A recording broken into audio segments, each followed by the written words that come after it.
Jadi kadang-kadang karena sesuatu hal yang kita lakukan secara otomatis dari hari kita lahir, dan kadang-kadang kita lupa. Kita tuh bernafas tuh mengambil nafas tuh 22.000 kali sehari. Jadi bayangin aja kalau setiap nafas yang kita ambil itu udaranya kotor. Itu efek kumulatifnya kan pasti luar biasa. Ya, jadi di Jakarta atau di Indonesia itu, di kota-kota besarnya tuh harapan hidup bisa berkurang sampai 7 tahun. Inilah Endgame.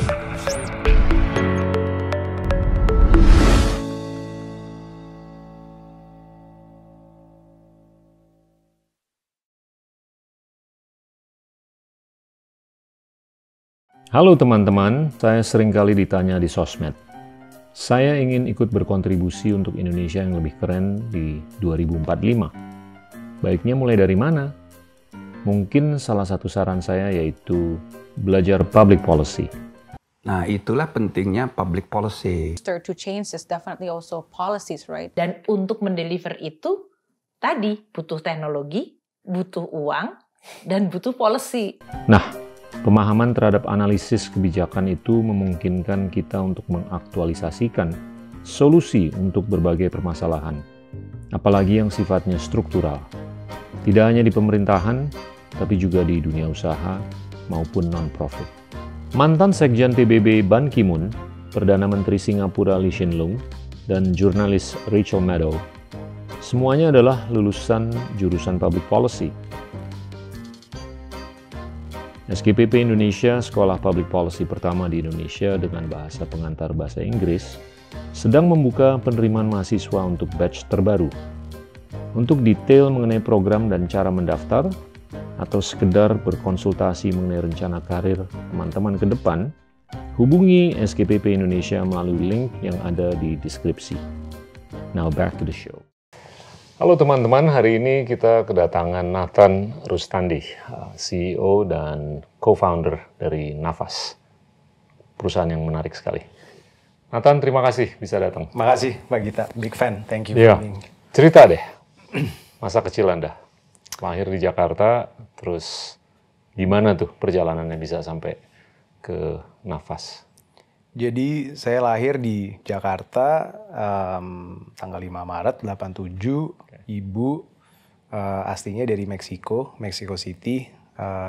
Ayah aslinya dari Kalimantan. Nah, mereka ketemuan pas lagi kuliah di Kanada, di Vancouver. Ngambil S2, S3? S1. Oh, wow, menarik. Papa tapi udah lulus, jadi mama pas S1, papa udah lulus lagi kerja di sana. Sampai sempat tinggal di Kanada juga sekitar hampir 10 tahun, jadi sempat masuk boarding school. Tapi sebelum itu di sekolah swasta lokal, jadi aku di Santa Maria, SD, SMP sempat di sekolah Pelita Harapan, terus baru pindah ke Kanada, kuliah dan kerja di sana hampir 2 tahun, terus baru balik lagi ke Jakarta. Terus ngambil apa waktu kuliah? Kuliah ngambil ekonomi sama sejarah. Menarik. Kenapa sejarah? Sejarah hobi sih sebetulnya. Jadi dari kecil tuh salah satu topik sekolah yang paling menarik tuh sejarah.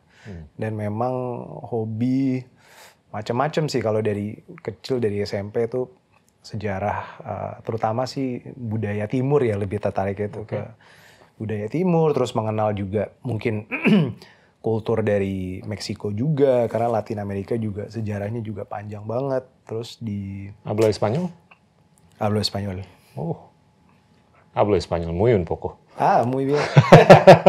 Oke. Terus tapi kalau sejarah tuh lebih tertarik dengan event atau proses? Proses. Jadi mungkin sebetulnya tuh filosofi. Jadi semakin mendalami sejarah dan belajar tentang, kalau di kuliah tuh belajarnya tuh lebih ujung-ujungnya tuh lebih ke sejarah ekonomi. Jadi lebih ke proses sih kalau sejarah ekonomi. Oke. Saya mau ngobrol sedikit ya mengenai sejarah ya. Boleh. Oke, kalau budaya timur mana yang Anda pikir tuh keren banget? dari sisi perspektif historis? Kalau favorit ya, mungkin salah satu yang terfavorit itu sejarah Mongol. Oke. Jadi gimana Mongolian Empire itu tuh bisa sehebat itu, bisa seluas itu dan selama itu mereka berkuasa, dan apa yang membedakan mereka, dan mungkin evolusi dari yang awalnya barbar bisa dikatakan sampai mereka tuh, kalau kita lihat contohnya Kubilai Khan itu, dia bisa sosok yang sangat open minded. Jadi dia tuh courtnya dia Muslim, tuh Christian, yes, semuanya diundang. yes. Jadi itu demokratis. yes. Jadi itu yang sangat menarik sih dari situ. Terus of course sejarah India, sejarah kuno Cina juga, itu semua sangat-sangat interesting ya. Oke. Itu menarik lah di abad, gimana mereka tuh bisa mengubah secara dahsyat di abad ke-13. Yes. Iya kan? Peradaban yang udah eksis beberapa ratus tahun lah di Baghdad. Iya kan? Begitu diserangnya Baghdad oleh Hulagu Khan, keturunannya Genghis Khan dan Kublai Khan, itu kalau menurut saya infleksi. Yang mana sampai saat itu Timur Tengah itu menjadi hub interseksi antar berbagai peradaban, kebangsaan, budaya, dan segalanya. Tapi itu stop. Ya kan? Karena peristiwa yang dahsyat itu. Dan nggak lama setelah itu, Eropa udah nggak perlu lagi lewat Timur Tengah. Mereka udah bisa lewat air. Dan ditemukanlah mesin cetak, printing press 1445 di Jerman. Gutenberg. Iya. Nah itu dalam 200 tahun, itu yang mengubah, iya kan, kekuatan. Atau menggeser kekuatan. Dari mungkin Timur Tengah, garis miring Asia ke Eropa. Nah Anda menarik nih, menggabungkan pengetahuan sejarah dengan ekonomi. Terus setelah itu gimana tuh? Setelah itu sebetulnya awalnya pengen belajar arsitektur, jadi hobi gambar sebetulnya, tapi akhirnya belajar ekonomi karena dibilang lebih useful untuk nanti cari kerjaan, lebih gampang, lebih general. Terus dari situ kerja di bank awalnya, hampir 2 tahun. Di Indonesia? Enggak, sempat di Toronto sebentar, terus balik ke sini juga. Terus hampir 2 tahun kayaknya wah nggak cocok nih. Akhirnya terjun ke entrepreneurship, jadi kerja dengan family business. Dan di situ memang karena mungkin growing up tuh banyak sosok-sosok seperti paman saya dan papa saya sendiri, bahkan ibu saya juga memang sangat entrepreneurial. Jadi role model yang dari masa kecil tuh selalu tuh sosok entrepreneur. Jadi pengen belajar gimana sih sebetulnya kerja di environment bisnis, dan mungkin suatu hari juga mengembangkan bisnis sendiri gitu. Jadi kerja di family business itu hampir 7 tahun, cukup lama. Ini tahun 2000-an? Tahun 2000-an. Jadi saya balik ke Jakarta itu 2012. Ya. Dan di situ sebetulnya, nah di family business ini sering berpergian ke Cina for work. Nah di situ sebetulnya nih asal-usul nafas sebetulnya inspirasinya tuh dari sana, dari travels to China ini. Ceritain gimana? Jadi pas awal ke sana tuh sekitar tahun 2012-an, bahkan setahun sebelum itu tuh udah mulai ke sana karena memang dari keluarga banyak melakukan bisnis di sana, jadi banyak kegiatan di sana. Jadi dulu tuh sempat ikut papa atau ikut mama, ya kan, atau ikut saudara-saudara untuk ke sana. Nah di sana tuh ini era post Beijing Olympics, jadi ini bisa dikatakan tuh era di mana polusi udara di Cina itu tertinggi, peak air pollution. Tapi yang menarik tuh pada saat itu belum heboh. Jadi isu ini tuh masih belum gitu Masih bisa hebohkan. nafas. Masih bisa nafas. Sebenarnya enggak, udah parah banget sebetulnya. Tapi masyarakat tuh masih belum gitu mengerti, belum memahami nih isunya tuh separah apa. Terus pada suatu hari itu berubah cepat sekali. Jadi ada dokumenter yang keluar namanya Under the Dome. Jadi dokumenter ini tuh dirilis oleh sebuah jurnalis. Jadi self-funded. Jadi dia anaknya lahir dengan kecacatan paru-paru. Okay. Jadi ini menjadi kayak sebuah crusade, personal crusade-nya dia untuk menginvestigate nih isu polusi udara, ya kan? Jadi dirilis dokumenter ini dan dalam waktu beberapa minggu tuh mencapai berapa ratus juta views, viral, pokoknya viral. Wah, heboh, akhirnya disensor, diturunin sama pemerintah. Tapi itu jadi pencetusnya. Jadi semenjak itu tuh banyak jurnalis lain yang mulai mengcover topik ini dan akhirnya tuh pemerintah di sana juga mereka harus menanggapi. Dan mungkin itu adalah momen di mana lalu beberapa tahun setelah momen itu pemerintah Cina ini mendeklar war against pollution, ya kan? Dan ini nggak hanya polusi udara tapi semua polusi, ya kan? Dan upaya-upaya itu kalau kita lihat sekarang 10 tahun ke depan itu dampaknya tuh drastis sekali. Jadi contohnya Beijing kualitas udaranya tuh improve by hampir 40-45%. Dan bahkan sekarang di Jakarta polusi udaranya lebih parah dari Beijing. Dan di dalam proses itu lahirlah sebuah industri tentang polusi udara, ya kan? Masyarakat, khususnya masyarakat di perkotaan tuh mereka mengerti betapa serius isu ini dan kita lihat pas kesana nih sekitar 2014, 2015, wah semua pakai masker. Kalau masuk gedung tuh kadang-kadang nggak bisa ngelihat. Betul. Saya kalau ke Beijing berapa kali. Dan kita masuk gedung atau masuk restoran ada kelihatan data air quality index, ada purifier dan bahkan skincare company mulai ngerilis produk tentang yang basically air pollution related products. Jadi karena melihat semua ini gimana satu industri itu bisa tercetus dari masalah environment atau masalah kesehatan ini menjadi sesuatu yang sangat menarik buat saya dan mikirnya adalah apakah tren yang serupa bisa terjadi di Indonesia, tepatnya di perkotaan ibu kota Jakarta. Itu kan kombinasi pemahaman masyarakat luas. Dengan pemahaman oleh pengambil keputusan. 3, teknologi. Tapi juga dalam konteks pengambilan keputusan, itu juga terkait dengan ketegasan mereka kan. Untuk menyikapi hal-hal yang polutif. Iya kan? Iya. Nah itu, mungkin Indonesia nggak segampang di Tiongkok untuk ngambil keputusan untuk melarang PLTU beroperasi dalam radius atau berapapun lah. Nah, sejauh mana pemahaman itu sebagai kunci untuk terjadinya penurunan polusi? Jadi kita melihat tuh ada beberapa contoh ya. Jadi mungkin yang pertama itu di UK. Jadi ada Clean Air Act ini yang di UK ini tuh dan juga terjadi hal yang sama di Amerika di tahun 70-an. Intinya tuh Clean Air Act ini tuh tercetus karena memang ada dorongan dari masyarakat. Di mana ada public outcry yang sangat tinggi yang akhirnya mendorong pemerintah untuk mengambil aksi.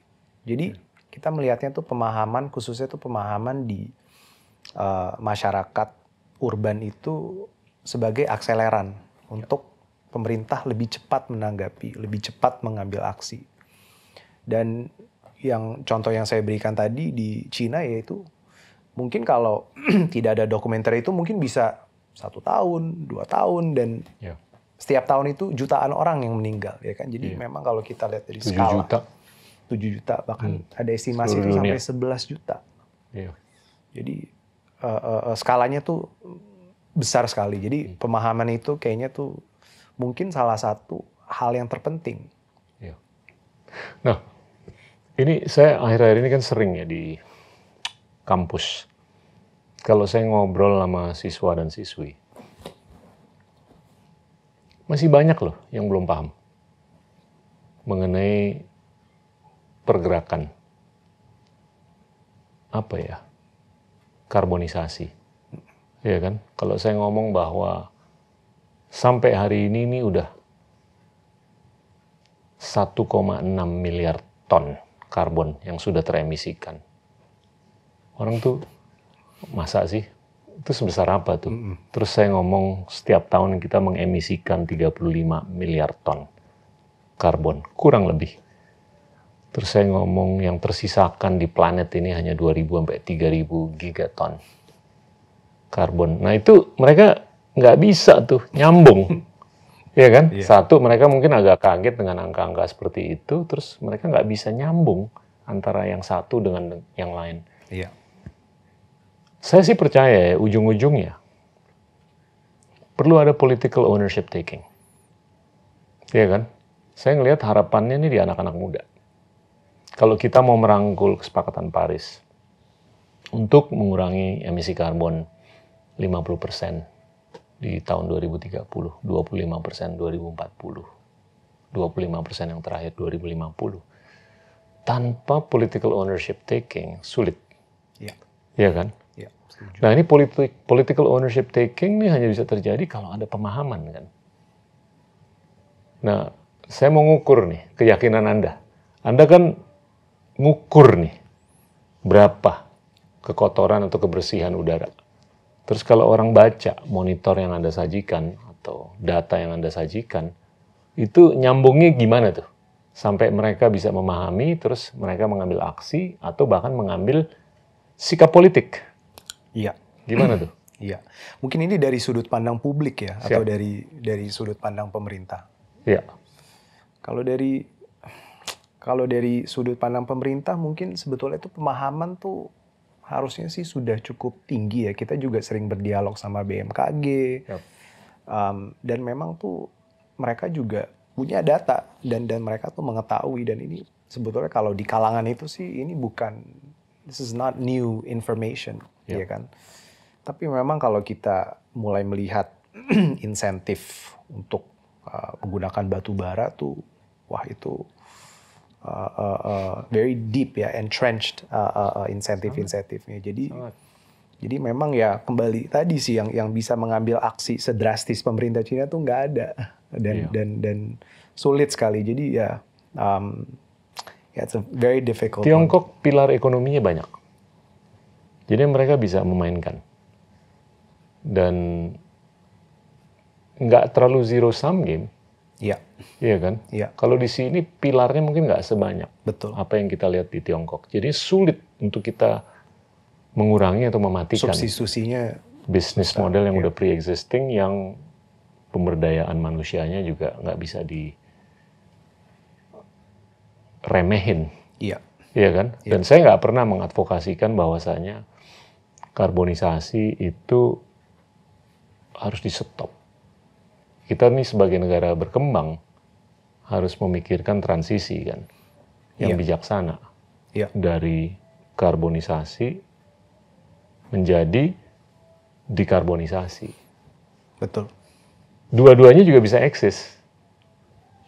Sesuatu atau bisnis model yang pre-exist, yang carbonizing, Iya. bisa eksis bersamaan dengan sesuatu yang nggak carbonizing. Yes. Iya kan? Nah ini gimana nih caranya? Anda udah ngelihat nggak ada langkah-langkah dari pemerintah di sini? Sebetulnya sih yang substantif tuh belum ya, jadi yang kita lihat tuh memang ada upaya-upaya dari pemerintah daerah, Pemda. Contohnya di fleet busway kan ada sekitar 5% dari fleetnya yang udah transisi ke elektrik, tapi itu masih jumlah yang sangat insignifikan. Ya. Tapi kalau dari nafas sebetulnya kita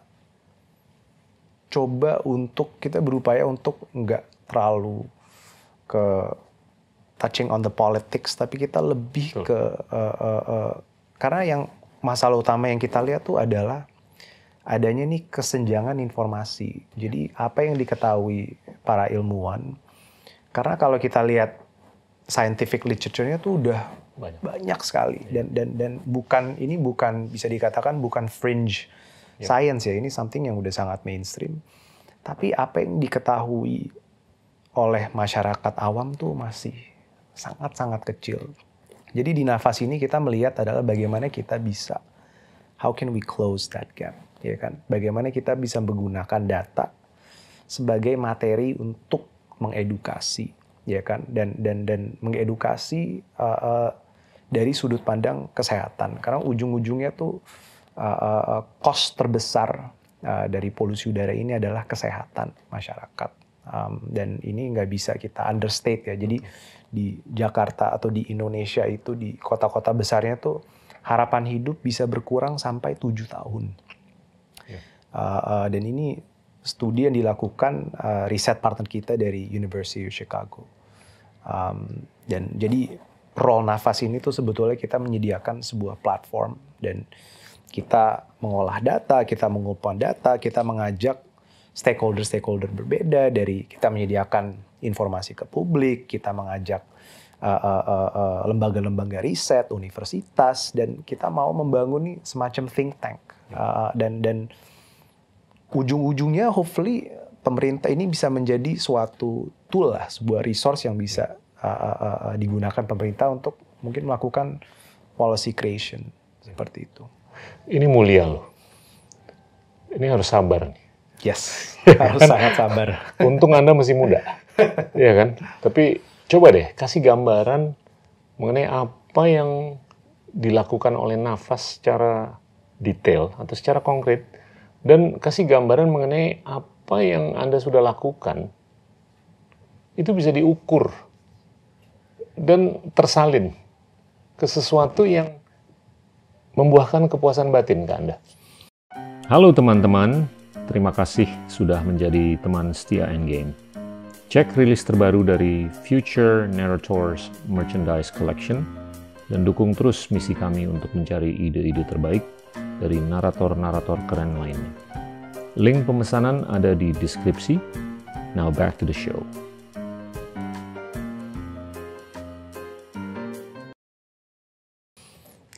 Jadi kita nafas itu tuh bisa dibagi antara unit outdoornya, jadi kita mengukur lebih di lingkungan luar atau outdoor area.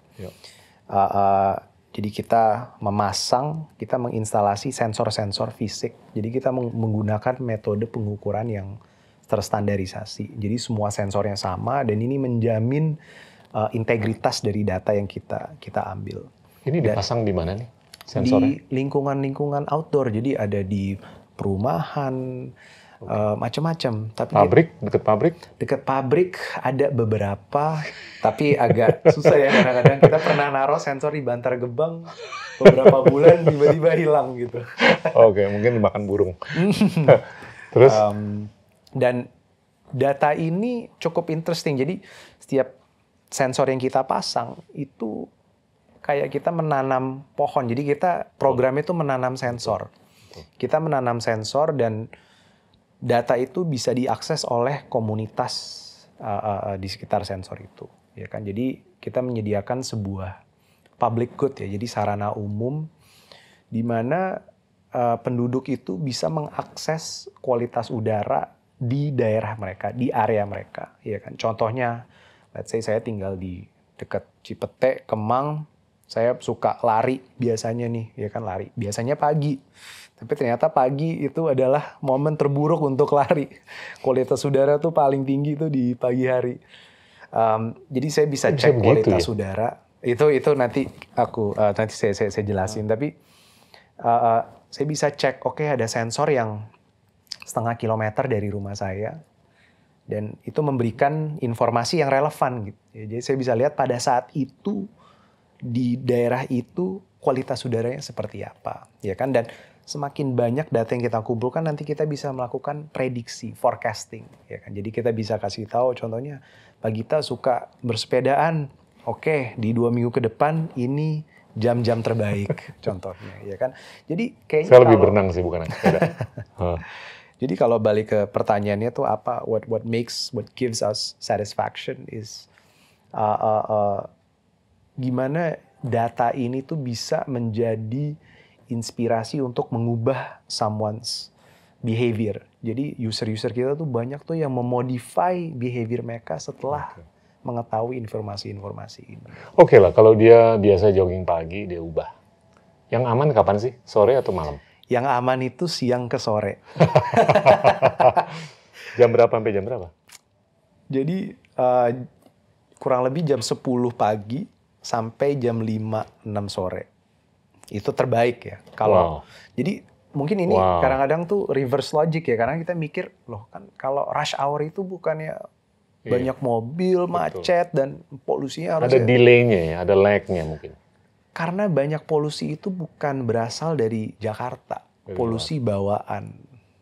Dan faktor angin dan cuaca mendorong polusi itu ke daerah-daerah di Jakarta. Oke, kalau itu di carve out, gimana tuh kondisi udara di Jakarta? Sulit ditebak ya, maksudnya exact number-nya itu sulit ditebak, tapi kita mengestimasi berdasarkan data yang kita ada itu mungkin bisa dikatakan hampir 50-50. Jadi 50% itu pengaruh lokal dan yang lainnya itu bawaan. Dan what's interesting adalah pada saat PPKM, jadi ini PPKM yang terjadi di tahun lalu ya. Turun drastis pasti. Nah ini dia nih yang interesting nih. Jadi ini pas PPKM yang tertinggi, jadi jalanan benar-benar kosong, melompong, nggak ada siapapun, bahkan di Sudirman tuh kosong. Dan kita ngelihat tuh di negara lain kayak di New Delhi, mereka bisa ngelihat gunung Himalaya. Di Venice. Di Venice. Airnya jadi biru. Ada lumba-lumba, ya kan? Di Jakarta kita melihat datanya malah memburuk. Dan ini kita ngelihat langsung data real time sensor yang contohnya di Jalan Rasuna Said atau di Sudirman. Jadi polusi ini tuh datangnya dari mana, ya kan? Jadi dan kalau kita lihat ya memang di sekitar daerah Jakarta itu ya banyak PLTU, pabrik semen, dan ini yang sebetulnya menyebabkan ini menjadi salah satu kontributor terbesar dari masalah polusi khususnya di Jakarta. Oke, pertanyaan yang kedua yang tadi kan, ada nggak langkah-langkah yang oke lah kalau orang ngerubah joggingnya dari pagi ke jam 10 atau jam 2 siang, itu mungkin perubahan yang konkret kan, berdasarkan data yang diberikan. Iya. Tapi ada nggak hal-hal lain yang lebih signifikan, yang merupakan perubahan untuk menuju kebaikan atau perbaikan? Iya. Jadi kita melihatnya ini adalah gimana polusi udara atau kualitas udara ini sebagai key health indicator. Indikator untuk kesehatan kita dari jangka pendek sampai jangka panjang.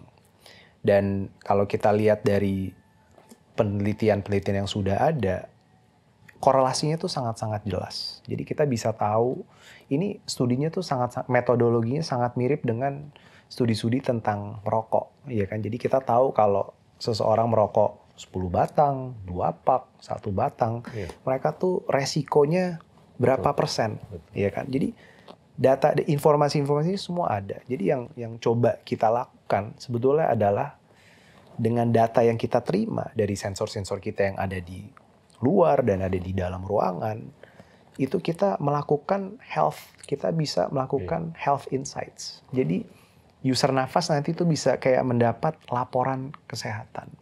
Ya kan? Dan jadi lalu apa? Jadi sebetulnya nih goalnya adalah gimana kita bisa mengurangi daily exposure kita secara konsisten setiap hari. Ya kan? Kalau let's say penurunan harapan hidup itu bisa sampai 7 tahun, itu kan efek kumulatif sepanjang hidup seseorang, ya kan? Jadi untuk mereverse itu ya berarti setiap hari kita harus mengurangi exposure, dan itu nggak ada cara lain.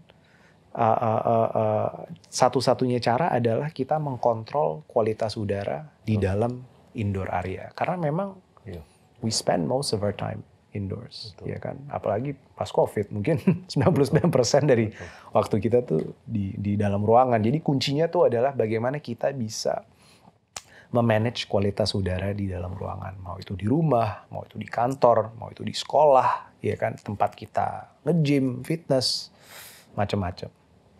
Usersnya udah berapa sekarang? Kita baru nembus 30.000. Oke. Tapi growth-nya lumayan sejak Belakangan awal waktu. ini lumayan, dan memang kita juga masih cukup muda ya. Jadi kita masih pre-seed stage. Ini kita baru aja masuk tahun ketiga. Dan memang ini sebuah kategori yang memang harus agak sabar ya, karena adopsinya itu nggak mungkin secepat kategori-kategori lain. Dan pemodalannya juga harus sabar.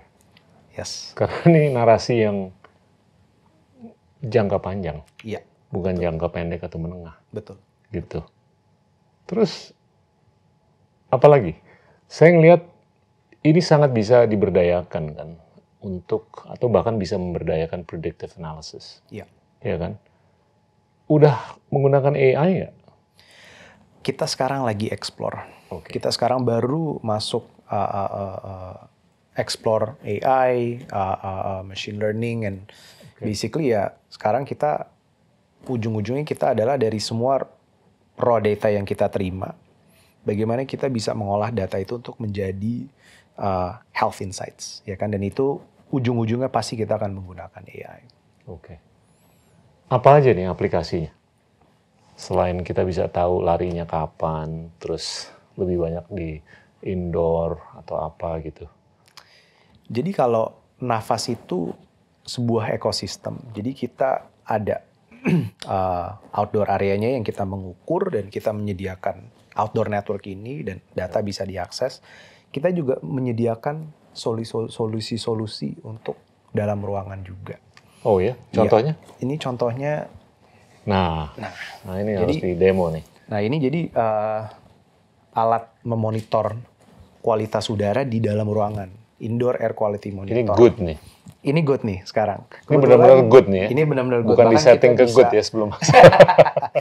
Ini bahkan kalau kita ukur partikelnya tuh 10. Jadi kalau kita lihat hijau, paling gampang tuh kita ngelihat warna. Jadi hijau itu paling bagus. Dan alat ini kita bangun sendiri. Dan alat ini buatan Indonesia. Jadi alat ini mengukur Wow. partikel dan Bukan gas. di China atau di mana? Bukan. Sebetulnya awalnya tadi kita mau produksi di China karena ya memang di China ya ekosistem hardware-nya nomor 1. Tapi pas COVID, karena kita mulai bisnis ini pas COVID, kebetulan saya sama co-founder saya, kita Piot. Januari itu kita di Shenzhen. Wah itu Januari tahun 2020. buset. Pas banget Gila. tuh ngelihat, wah ini Wuhan virus ini apa nih? Jadi karena COVID terjadi, kita nggak bisa akses manufaktur di China, akhirnya kita harus cari jalan untuk memproduksi lokal, dan ternyata ada jalannya dan ada caranya. Jadi alat ini dia mengukur, ini bisa dikatakan otak dari sistem kita semua. Jadi ini mengukur partikel, mengukur gas seperti CO2, ada gas VOC, yaitu gas-gas tipe-tipe gas yang beracun, ada temperatur, ada kelembaban, dan alat ini bisa berkomunikasi dengan purifier. Jadi yang kita produksi, yang kita desain dan produksi sendiri juga. Jadi kita intinya tuh semuanya terhubung. Jadi, Kok naik ke 12 tadi 10? Karena dia selalu mengukur partikel kan. Jadi pasti kan di dalam suatu ruangan ada sirkulasi udara. Oh, gitu. Jadi pasti akan ada fluktuasi. Makin tinggi makin bagus. Enggak. Jadi ambang Good tuh di bawah 10 atau Good itu di bawah 12. di bawah 12. Oh, tadi cuma 11 kok. Iya. Masih good lah. Jadi dia pasti akan ada fluktuasi. Tapi ambang WHO itu 5. Wow. Yang baru ya 2021. Sebelumnya 12. Dan ini Wah, ini parah nih kantor. ini 8 sih udah one of the best. Oh ya? Iya. Kadang-kadang kita masuk kalau di luar lagi jelek banget, ini bisa merah, bisa 40, bisa 50 Di dalam ruangan. di dalam ruangan. Dan ini yang orang kadang-kadang kita lupa bahwa orang tuh misconception-nya adalah, oh polusi udara ini hanya isu di luar aja. Ternyata di dalam juga. Kita aman. Nyambung lah, ya kan? Nyambung. Dan memang di negara tropis itu tuh banyak kebocoran. Jadi udara dari luar itu masuk, karena kan kita nggak perlu insulasi untuk heat dan we don't have winter, ya kan? Jadi banyak celah-celah dan kadang-kadang desain ventilasinya juga kurang bagus sehingga tuh udara dari luar masuk dan terperangkap di dalam. Dia nggak bisa kemana-mana. Pernah ngeliat 5 nggak di Jakarta? Ada di rumah saya 5. Di rumah saya 5 di Apa tuh di dalam berangkas? enggak, jadi kita ada satu solusi kita tuh kita namakan clean air zone. Jadi clean air zone ini adalah sebuah indoor air quality solution, sertifikat sebetulnya. Yang kita bangun nih adalah sertifikat yang bisa dikenal oleh masyarakat sebagai atau menandakan bahwa oke, kalau melihat stiker atau logo Clean Air Zone, berarti kualitas udara di ruangan ini ada di level-level tertentu yang bisa dikatakan sehat. Kita menggunakan standar WHO. Dan ini tuh selalu kita ukur dan datanya tuh selalu bisa kita lihat. Makanya kita mendesain monitor ini supaya kita nggak harus menebak. Ini ada purifier tapi kualitas udaranya bagus nggak ya? Iya kan? Kita nggak ada feedback. Objektif. Yes. Diukur pakai ini. Objektif dan terautomated juga. Dan sistem kita semakin banyak data yang kita kumpulkan, semakin banyak yang bisa kita ceritakan tentang kesehatan. Jadi kan let's say, oke, jadi kualitas udara di kamar saya 5 nih, ya kan? Rata-rata per hari, bahkan per minggu 5. Jadi apa itu artinya, ya kan? Jadi dari sinilah kita mengambil data tersebut dan kita bisa memberikan sebuah laporan kesehatan. Bahkan kita nanti bisa membangun sebuah health score berdasarkan exposure kualitas udara seseorang atau user kita. Lalu let's say di kantor mereka juga menggunakan solusi Clean Air Zone. Jadi kita bisa mulai mengukur dari jejak seseorang ini exposure-nya dia tuh seperti apa. Karena kita ada sensor di luar, kita ada di dalam. Jadi kita bisa mulai membangun sebuah bisa dikatakan health score. Dan data ini tuh implikasinya tuh luas sekali. Jadi contohnya asuransi kesehatan, Iya, ya kan, nyambung. Dan kalau kita lihat di Singapura contohnya tuh asuransi kesehatan tuh dikaitkan dengan aktivitas seseorang. Jadi dia kalau suka beraktivitas, olahraga, ya kan, dan dia bisa tracking dari wearable Apple Watch atau some other type of wearable device, itu bisa menurunkan preminya dia. Betul. Ya kan? Karena Ini udah bisa nurunin premi nggak? belum, but hopefully one day soon kita bisa. Generally tuh kalau di luar ukurannya berapa, di dalam kamar atau gedung tuh seberapanya sih? Korelasinya Secara umum, secara kasar. secara umum itu 85%. Sorry, jadi kalau di luar 100, di dalamnya 85. 85, iya. Oh, nggak jauh lebih bagus juga ya? Oh, di dalam jadi di luar Nggak, di dalam nggak jauh lebih bagus juga ya? enggak. Gila. Bahkan kita baru aja kita mengolah data di suatu sekolah preschool dan kita ngelihat korelasi antara ini during ini ya class hours ya, itu korelasinya bisa sampai 95%. Karena memang dia tuh di rumahan bentuknya kan. Jadi mungkin kalau gedung angka itu korelasinya sedikit lebih rendah, tapi kalau yang seperti rumah itu Karena insulasinya mungkin lebih bagus. Tapi ternyata nggak sebagus apa yang saya kira. iya. Jadi kadang-kadang kalau kita melihat di luar butek banget gitu loh, kita ada di ruangan AC di dalam, kayaknya kita lebih Iya, aman dan nyaman. betul. Ternyata nggak terlalu lebih aman juga kan? Yes. Nyaman mungkin. Iya. Jadi karena ada AC dan kita mungkin masuk rumah dan rumah itu kan selalu konotasinya tuh wah I'm safe, I'm at home, ya kan. Tapi kita nggak sadar tuh bahwa udara yang kita hirup itu tercemar, ya kan. Dan mungkin if I can also add tuh kenapa? Jadi kadang-kadang tuh mungkin kita lupa seberapa penting udara dan bernafas itu seberapa pentingnya, ya kan. Kita bisa survive tanpa minum mungkin bisa 1 hari 2 hari. Kita bisa survive tanpa makan mungkin sampai seminggu. Tanpa nafas cuma berapa menit? Nafas paling 2 menit. Mentok. Tom Cruise 6 menit. Jadi kadang-kadang karena sesuatu hal yang kita lakukan secara otomatis dari hari kita lahir, dan kadang-kadang kita lupa. Kita tuh bernafas tuh mengambil nafas tuh 22.000 kali sehari. Jadi bayangin aja kalau setiap nafas yang kita ambil itu udaranya kotor. Itu efek kumulatifnya kan pasti luar biasa. Dan memang luar biasa. Life expectancy. Bisa diukur nggak kalau kita rata-rata menghirup udara yang kualitasnya 10 lah. Itu berapa tahun kita bisa? Jadi nambah atau jadi kita reference kita tuh studi dari University of Chicago yang namanya Air Quality Life Index. Jadi ini sebuah program di bawah departemen ekonominya mereka, jadi under environmental economics. Dan studi ini pertama dilakukan oleh seseorang yang namanya Michael Greenspan. Oke, siapanya Alan? Sorry, Michael Greenstone. Jadi dia itu pernah menjabat sebagai chief economist during Obama. Jadi dia ini studi ini menganalisa exposure polusi udara, tepatnya partikel PM2.5 dengan harapan hidup. Dan yang saya sebut 7 tahun tadi itu dari studinya mereka, ya kan? Jadi mereka tuh udah ada satu model, dan model ini tuh bukan hanya korelasi tapi kausal juga.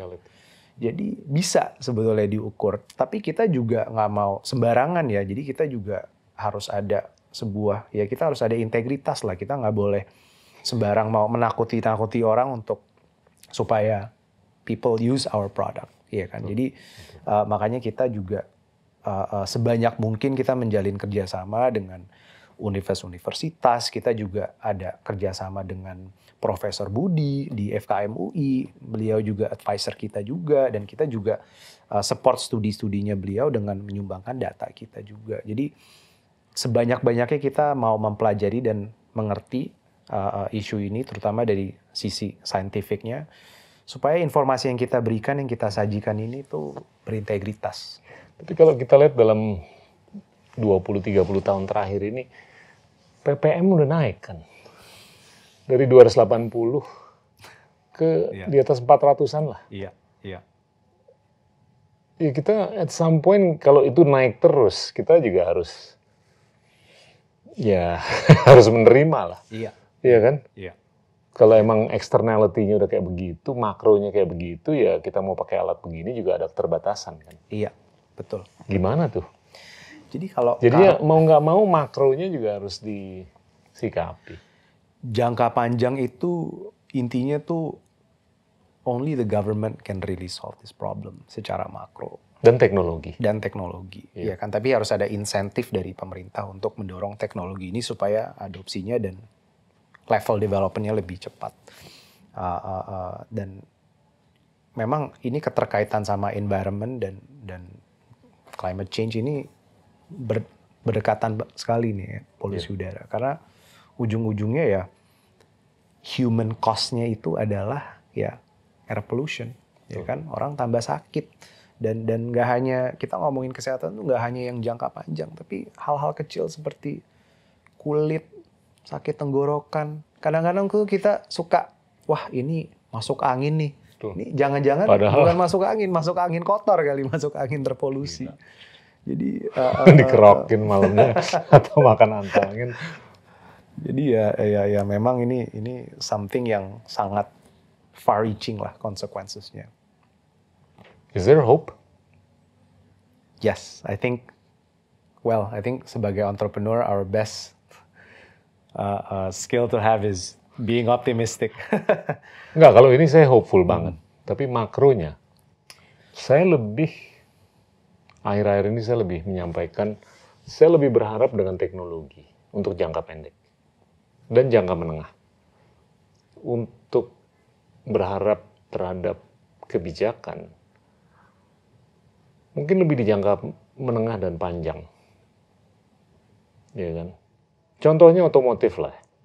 Saya kalau ngelihat tren peningkatan elektrifikasi di otomotif cukup menggiurkan. Iya. Iya kan? Tahun lalu berapa sih? 5 juta kalau nggak salah yang terjual di seluruh dunia. Iya. Kalau saya baca laporan-laporan, mungkin loh dalam beberapa tahun ke depan, mungkin anggaplah 4-5 tahun ke depan, itu angka bisa meningkat ke 40 juta. Iya. Produksi dan penjualan. Iya. Dan apalagi kalau itu dijejelin dengan otonomi. Betul. Iya kan? Iya. Penjualan mobil kan sekarang kurang lebih 100 juta per tahun. Produksi dan penjualan Iya. mobil baru. Kalau otonomi itu diberdayakan, itu akan turun drastis. Karena penggunaan mobil itu cuma 5%. Betul. Sisanya supir kita nongkrong di garasi sama di Iya. tempat parkir. Iya kan? Betul. Mm-mm. Ya, secara teori sih penggunaan mobil atau penjualan mobil itu bisa turun dari 100 juta per tahun ke 5 juta. Kalau semuanya otonomous. Betul. Dan kita puas dengan otonomi. Iya. Tapi karena ego kita pengen kelihatan nyupir. Anggaplah turun ke 40 juta dari 100 juta produksi dan penjualan. Dan kalau semuanya otonomi, dengan opsi kita bisa nyetir juga, Iya. itu udah cukup banyak loh Iya. dekarbonisasinya. Iya. Iya kan? Betul. Dan apalagi kalau efisiensi dan efektivitas baterai. Iya. Bukan untuk mobil aja, tapi diberdayakan untuk motor yang emisi karbonnya jauh lebih banyak daripada mobil. Iya. Dahsyat itu. Iya. Apalagi untuk pesawat yang mungkin jarak pendek dulu lah. Iya. Kalau yang trans samudra tuh masih lama lah Iya. nunggunya. Nah itu hope-nya ada tuh. Ada. Tapi ini lebih bertumpu ke teknologi, bukan policy. Karena policy mau diapain juga kalau teknologi belum bisa ke situ ya. Betul. Dan mungkin ini contoh yang paling ini. Jadi kalau di Cina itu kenapa dia EV penetrasi electric vehicle itu bisa sangat-sangat tinggi. Bahkan di kota Shenzhen itu tuh udah semua fleet 100% Gila. Betul. bus, taksi, semua Betul. listrik. Luar biasa. Bahkan nggak ada supir yang udah autonomous taksi-taksi di sana. Jadi dan itu memang ada pertama tuh teknologi dan juga penopangnya tuh memang pemerintah tuh support dari segi subsidi, Betul. insentif. Jadi Iya, karena dia ruang fiskalnya kuat. betul. Tapi kebanyakan negara, apalagi negara-negara berkembang, Iya. ada keterbatasan kan ruang fiskalnya. Jadi Iya. untuk mereka melakukan subsidisasi juga ya tunggu dulu bos. Iya. Gitu kan. Nah makanya itu saya ngelihat secara struktural adanya keterbatasan dari sisi kebijakan. Iya. Tapi kalau ada teknologi yang membuahkan efisiensi efektivitas yang eksponensial atau dengan cara yang eksponensial, itu yang lebih memberikan harapan untuk sementara. Tapi nanti ujung-ujungnya begitu negara-negara itu ruang fiskalnya semakin kuat atau besar, dia mampu Iya. untuk mengambil sikap yang macam-macam. Iya. Anggaplah kalau hari ini pemerintah mengeluarkan kebijakan, mulai hari ini nggak boleh naik motor, naik bus, naik mobil, dan lain-lain. Harus jalan kaki atau naik sepeda. Mana ada yang mau nurut? Iya. Iya kan? Iya. Jadinya saya ngelihat mungkin kebijakan tuh lebih harus melalui transisi yang lebih soft. Iya. Sedangkan teknologi itu eksponensialitasnya lebih kelihatan. Gitu. Betul. Nah, ke 2045, semestinya harapan ada dong. Iya kan? Kalau kita bungkus nih dalam makronya, yang mana teknologi itu akan menopang kepentingan kita untuk lebih melakukan dekarbonisasi atau karbonisasi yang lebih dikit daripada sebelum-sebelumnya. Tapi saya mau bungkus dalam konteks Indonesia nih. Indonesia tuh pembangkit listriknya kurang lebih 72.000 megawatt. Total Total kapasitas yang ya. sudah terbangun. Iya. Dan mayoritas itu karbon. Setiap tahun kita membangun 3.500. Ya kan? Elektrifikasinya kurang lebih 1.000 kilowatt hour. Kalau kita mau jadi bangsa yang modern, elektrifikasi per orang itu harus 5.000. Ya kan? Jadi kita harus meningkat 5 kali lipat nih. Iya. Pembangkit listriknya harus dinaikin 5 kali lipat. Dari 72.000 megawatt menjadi anggaplah 350.000 ya. megawatt. Kalau kita bangunnya cuma 3.500 per tahun, untuk jadi bangsa yang modern, kita harus nunggu 100 tahun lebih. Iya, iya. Anda masih umur 35, ya saya kebetulan lebih tua dari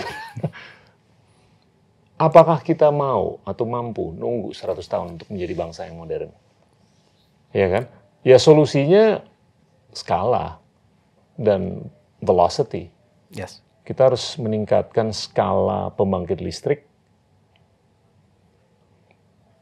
dengan cara yang cepat atau lebih cepat daripada sebelum-sebelumnya. Nggak mungkin kita bangun hanya 3.500. Dan kalaupun kita mau naikin dari 3.500 megawatt per tahun ke 10.000 megawatt atau lebih, apakah semuanya menggunakan batu bara? Iya kan? Iya. Gimana, Nathan? Mungkin kalau dari sumber energi ini yang harus kita pikirkan ya. Jadi kita harus mungkin lebih terbuka untuk mengeksplor sumber-sumber lain seperti nuklir contohnya. Thanks. Saya udah berapa kali ngomong itu, tapi ditimpuk batu. Iya, jadi kita tuh ada kayak semacam fobia gitu terhadap nuklir. Konotasinya tuh wah Chernobyl dan Fukushima. dan Padahal korban dari nuklir itu nggak lebih dari 3-4 ribu per tahun. betul. Korban dari karbon itu 7-11 juta. Saya pikir 7-8 juta setahun karena polusi. Iya. Tapi kalau kita look forward ke 2045, sebetulnya yang sangat mengkhawatirkan tuh juga bagaimana ini berdampak terhadap SDM masa depan kita. Jadi polusi udara ini tuh sebetulnya yang paling at risk itu adalah anak kecil dan lansia. Dan anak kecil ini menghambat pertumbuhan paru-paru mereka, otak mereka. Jadi ini kayak seperti kita membodohkan gitu. Mungkin itu kata yang kita memborohkan masa depan untuk kepentingan kekinian dan kita, mohon maaf, mengurangi kecerdasan untuk generasi penerus. Iya kan? Iya. Ya mungkin agak-agak dramatis tuh, tapi kadang-kadang perlu dramatisasi untuk menyampaikan pesan. Ya kan? Dan saya nggak ngelihat bahwasanya ini harus zero sum game. Kalau kita mau menjadi bangsa yang modern, kita harus meningkatkan skala jumlah pembangkit listrik. Karena elektrifikasi itu sumber energi kan. Iya. Dan ini nggak zero sum game dalam arti yang pre-existing itu harus dianulir. Enggak, terus. Bahkan mereka bisa partisipasi di model yang baru. Apakah itu tenaga surya, angin kayak geothermal kayak atau nuklir. Iya.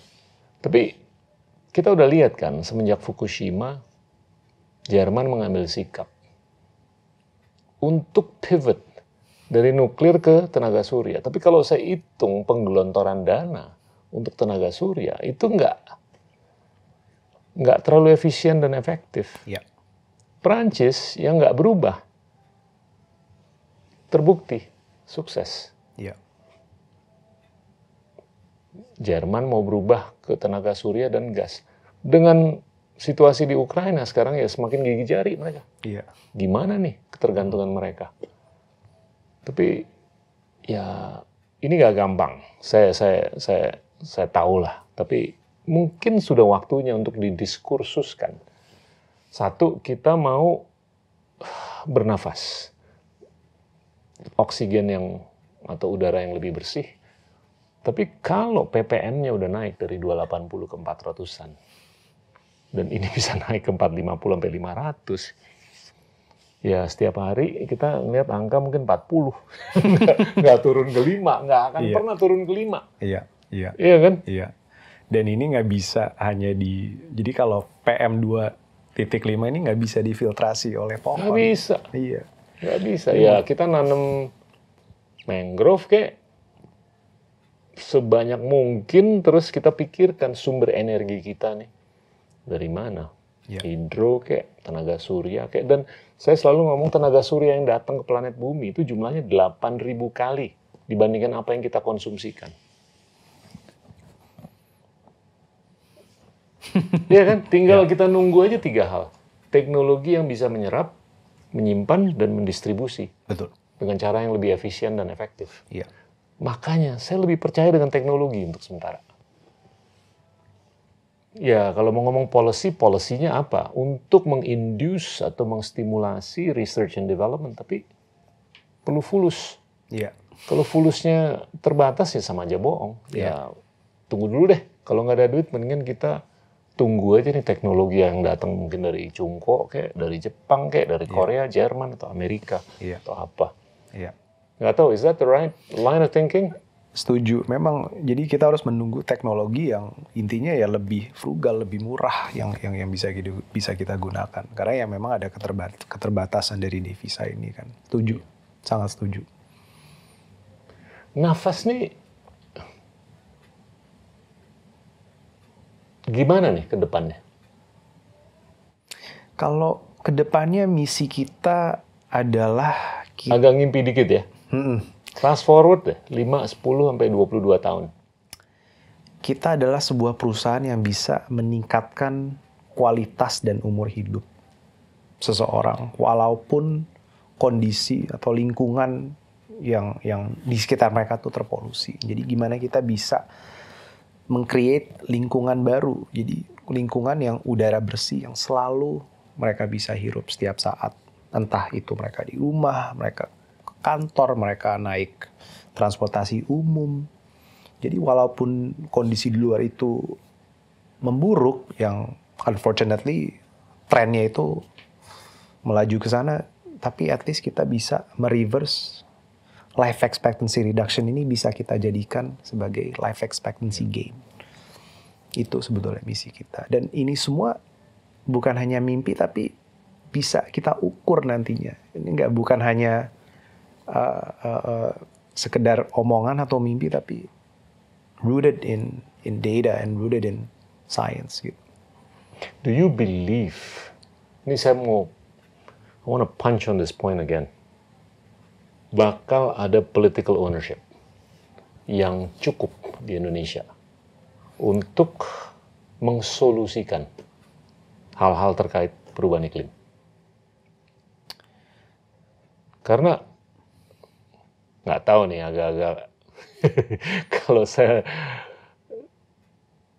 sebagai nafas, saya harus punya keyakinan ini nyambung nih dengan keterlibatan masyarakat luas. Iya. Bukan hanya elit aja. Iya. Iya kan? Betul. Keterlibatan masyarakat luas supaya mereka mengambil sikap. Sikap apapun lah. Mau tinggal di kamar aja atau beli mesin untuk membersihkan udara di kamar, tapi ujung-ujungnya begitu dia keluar kamar, dia mau nggak mau harus ngambil sikap politik. Betul. Karena saya ngomong sama banyak politikus di seluruh dunia, pemahaman mereka tuh masih minim sekali mengenai perubahan iklim. Iya. Itu kalau menurut saya sangat sistemik. Iya. Itu sangat mengkhawatirkan. Iya. Iya kan? And that itu seperti impediment yang sangat struktural untuk mengsolusikan perubahan iklim. Iya. Bukan hanya vested interest saja dari pre-existing business models. Tapi kalau menurut saya, pemahaman dan political ownership taking itu penting tuh untuk menuju ke Paris Accord atau kesepakatan Paris. Sangat setuju. Jadi, I think ini harapannya sih di generasi muda. Jadi di generasi muda ini harus berani mengambil sikap. Jadi lebih beropini tentang hal-hal seperti ini. Nggak hanya go with the flow gitu, tapi kita berani take a side, ya kan? Dan stand for it. Itu I think harapannya di situ. Dan saya juga harap nih mentalitas ini tuh bisa terjadi, bisa dibangun. Saya ngelihat ya, kalau usernya Anda udah 5 juta, kayaknya nyetrum tuh. Ya kan? Iya, iya. Kalau 5 juta orang udah pakai device kayak begini, nggak bisa nih, 40 mulu tiap hari, ya kan? Iya, iya. Ini harus turun nih ke 5 nih. Iya. Nah itu baru ngefek tuh. Berapa lama tuh untuk bisa mencapai jutaan? Harapan kita sih, saya bukan visi loh. Tapi harapan kita sih dalam waktu 5 tahun ke depan kita bisa mencapai angka jutaan. Dan sebetulnya tuh yang kita mulai planning dari sekarang adalah karena ujung-ujung kan yang paling terpapar itu masyarakat luas. Dan masyarakat luas mereka nggak bisa disuruh beli purifier pakai duit apa, ya kan? Jadi goal kita adalah kita bisa membangun bisnis yang dinamis sehingga kita tidak usah mengambil profit atau keuntungan dari menjual alat-alat ini. Kita bisa mengambil keuntungan dari data yang kita jual ke company-company, healthcare dan lain-lainnya. Jadi kalau data ini menjadi source of revenue, hardware-nya kita bisa jual dengan harga yang sangat-sangat murah. Lalu produksi lokal pula, ya kan? Produk kita udah buktikan bahwa kita bisa bangun produk kelas dunia locally, ya kan? Dan kalau kita bisa menjadikan bisnis ini sebagai bisnis yang nanti source of revenue-nya itu data, ya hardware kita bisa jual dengan harga yang sangat murah dan itu bisa membuat adopsi yang jauh lebih besar. Gede banget. Iya. Sekarang ini berapa sih harganya? Ini kita jual di 1,5 juta. Murah dong, relatif murah. Relatif murah, tapi kita karena masih startup ya, jadi volume kita masih kecil sekali, jadi cost-nya tuh masih sangat-sangat tinggi. Dan kalau elektronik tuh skala, ya kan? Jadi kalau skalanya udah masuk 50.000, 100.000, itu cost-nya tuh bisa turun sampai 40% malah. Dan kalian lebih fokus di software ya, bukan hardware. Kita lebih fokus di software, tapi hardware itu juga penting. Dan ini kadang-kadang mungkin mindset-nya tuh untuk to tackle big problems, entah itu kesehatan, environment, nggak bisa hanya software aja, nggak bisa. Kita perlu terobosan atau dukungan dari teknologi hardware-nya juga. Dan kalau itu purifier-nya juga dijual? Kita jual juga. Itu berapaan tuh? Kita jual itu di 2.900.000. Ya, lalu nanti kita akan keluarkan yang lebih besar lagi, jadi untuk ruangan lebih besar. Tapi hopefully in the very near future itu kita bisa cut price-nya significantly. Pasti, Iya. ya scale lah. Iya. Tapi itu bisa nurunin dari berapa ke berapa tuh kalau pakai purifier? Wah, bisa nurunin. Jadi kalau ini sering banget. Jadi di rumah saya kalau keluar sedikit nih, buka pintu, saya bawa air monitornya, PM-nya tuh bisa sampai kadang-kadang parahnya tuh kalau sekarang lagi musim kemarau tuh bisa 70. Lalu saya bawa balik ke ruangan, langsung turun dalam under 1 menit dia turun lagi ke 5. Jadi kalau saya matiin semuanya, wah di dalam tuh naik juga tuh. 70. Iya. It's quite extreme. Iya. Okay. Philosophical question. What makes you happy?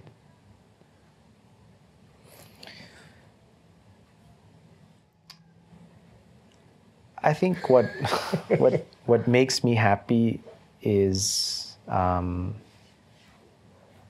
attempting to do difficult things or very challenging things that can accomplish a greater good.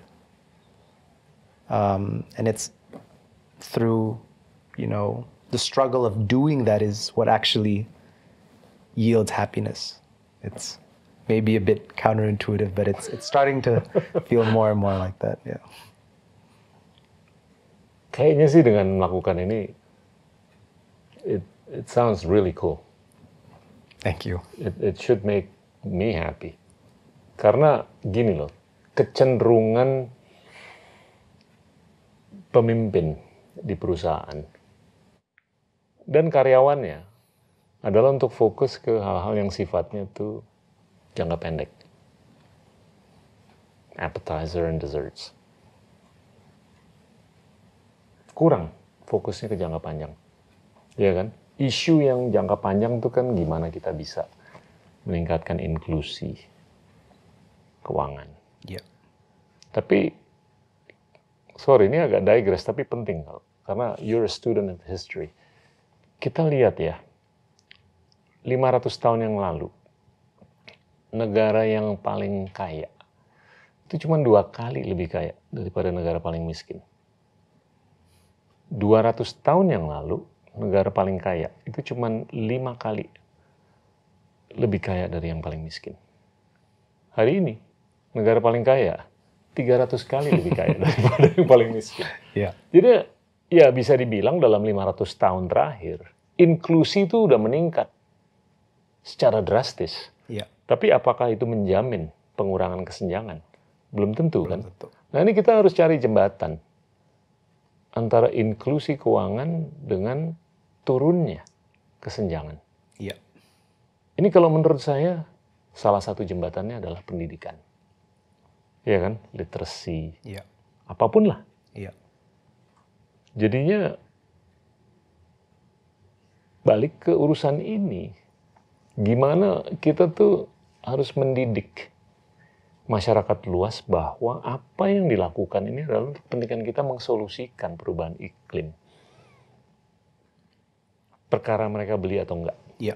Tapi mereka memahami bahwa gila loh ini kalau nggak disikapi. Konyol gue kalau ngirup udara yang 70 mulu. Iya kan?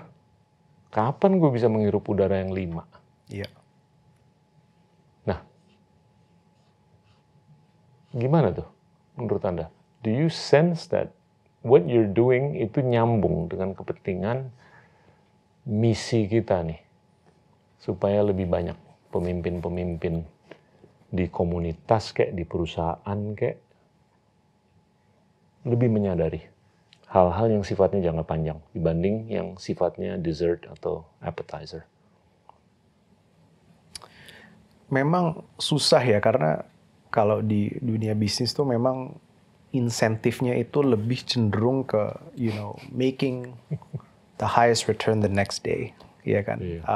Dan ini sebetulnya ya memang mindset kapitalis dan ini harus sedikit diubah dan I think dengan Nggak gampang. nggak gampang.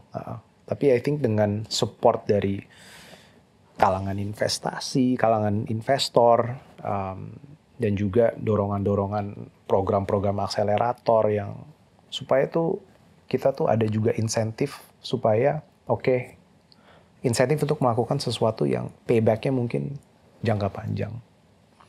Tapi gini loh, banyak perusahaan-perusahaan baru ini didukung oleh lembaga yang siklusnya tuh 7 tahun. Iya kan? Sedangkan ini urusannya puluhan sampai ratusan tahun nih. Iya kan? Ya jangan sampai narasi Anda itu diubah. Iya. Iya kan?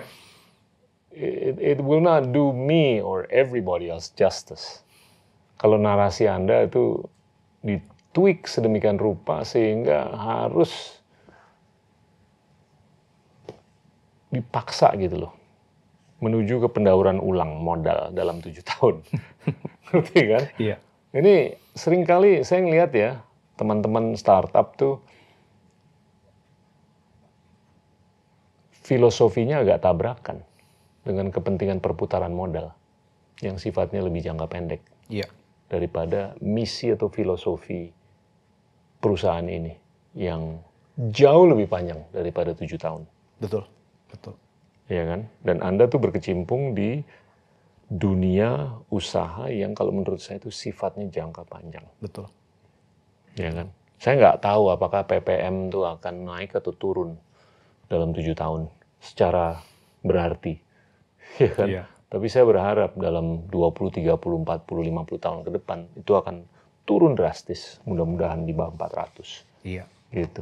Iya. What do you think, Nathan? It's possible. We can edit this part. It's definitely possible.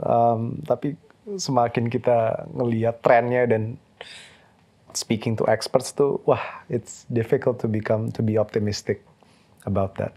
Iya.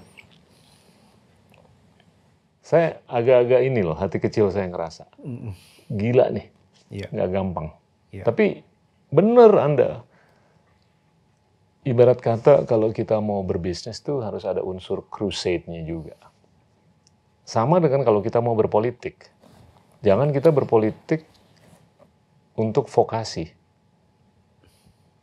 Kalau untuk crusade, you will make a difference in the long run. Ya kan? Apapun lah, kalau menurut saya. Dan ini, I think ini ada hubungannya sama sesuatu yang saya pelajari di sejarah tuh. sesuatu yang memang identik dengan budaya Timur, yaitu sense of duty, kewajiban, ya kan? Dan saya rasa tuh sebagai kaum muda, milenial yang kita lebih teredukasi, gak usah milenial dari generasi apapun, tapi kita yang lebih fortunate, yang lebih edukasi itu kita sebetulnya ada kewajiban untuk membantu. Apalagi saya karena tinggal di Indonesia dan sempat tinggal di Kanada, dan one of the things that I learned about living in an emerging, developing country adalah you have to help those that are less fortunate, ya kan? And it's a calling that you have to answer, I think. Stay that way, man. I'll be watching. I will try. I will do my best. Ada pesan akhir, Nathan? Mungkin pesan akhir adalah you are what you breathe. Dan setiap nafas yang kita ambil tuh akan ada dampak suatu hari ke hari tua kita, ya kan? Jadi konsep kesehatan itu kayak seperti menabung, ya kan? Dan nggak hanya kualitas udara, ya kan? Tapi pola-pola lifestyle kesehatan lainnya yang ini yang harus dijadikan sebagai habit, perlahan-lahan kita menabung untuk kesehatan dan hari esok yang lebih cerah, yang lebih baik. Top. Upward and onward. Makasih, Nathan. Sama-sama, makasih. Teman-teman, itulah Nathan Rustandi, CEO dan co-founder dari Nafas. Terima kasih. Inilah Endgame.